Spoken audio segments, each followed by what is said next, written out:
Am I a coward? Who calls me villain?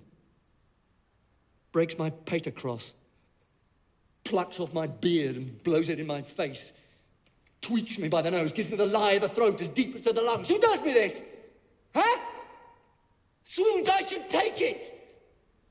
For it cannot be that I am pigeon-livered and lack gall to make oppression bitter, or ere this I should have fatted all the region kites with this slave's offal.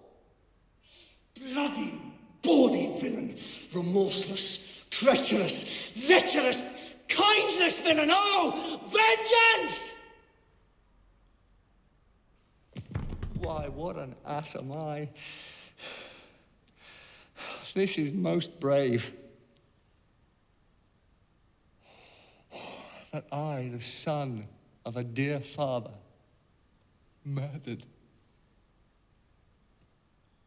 Prompted to my revenge by heaven and hell, must, like a whore, unpack my heart with words and fall a-cursing like a very drab, a scullion, violent foe about my brains.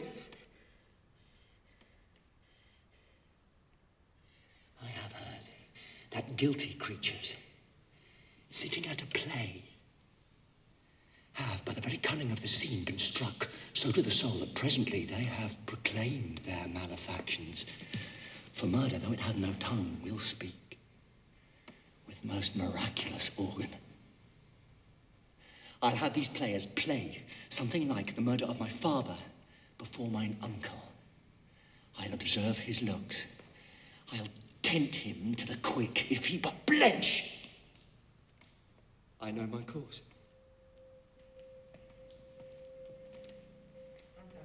The spirit that I have seen may be a devil, and the devil hath power to assume a pleasing shape, aimed perhaps out of my weakness and my melancholy, as he's very potent with such spirits, abuses me to damn me. I have grounds more relative than this. The play's the thing wherein I'll catch the conscience of the king. You are welcome, masters! Welcome all! What, my young lady and mistress! Oh, I am very glad to see you. What, my old friend? Come, we'll have a speech straight. Come, give us a taste of your quality. Come, a passionate speech. What speech, my lord? I heard thee speak a speech to me once, but it was never acted, or if it was, not above once. For the play, I remember, Please Not the Million. 'Twas caviar to the general. But it was, as I received it, and others in whose judgments in such matters cried in the top of mine, an excellent play. One speech in it I chiefly loved. 'Twas Aeneas's tale to Dido, especially when he speaks of Priam's slaughter. If it live within your memory, begin at this line. The rugged Pyrrhus, like the Hyrcanian... 'Tis not so. It begins with Pyrrhus. The rugged Pyrrhus,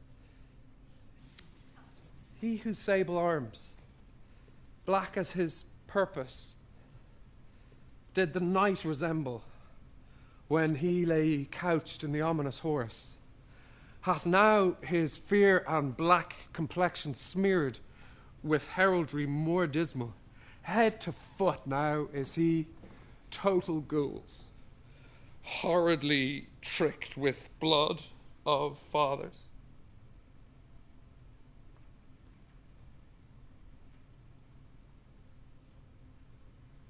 Mothers, daughters, sons, baked and empasted with the parching streets that lend a tyrannous and damned light to their lord's murder. With eyes like carbuncles, the hellish Pyrrhus old grandsire Priam seeks. So proceed you. For God, my lord, well spoken, with good accent, good discretion. Anon he finds him striking too short at Greeks. Unequal matched, Pyrrhus of Priam drives, in rage strikes wide, but with the whiff and wind of his fell sword, the unnerved father falls. But now his sword, which which was declining on the milky head of Reverend Priam, seams of the air to stick, so as a painted tyrant Pyrrhus stood, and like a neutral to his will and matter, did nothing.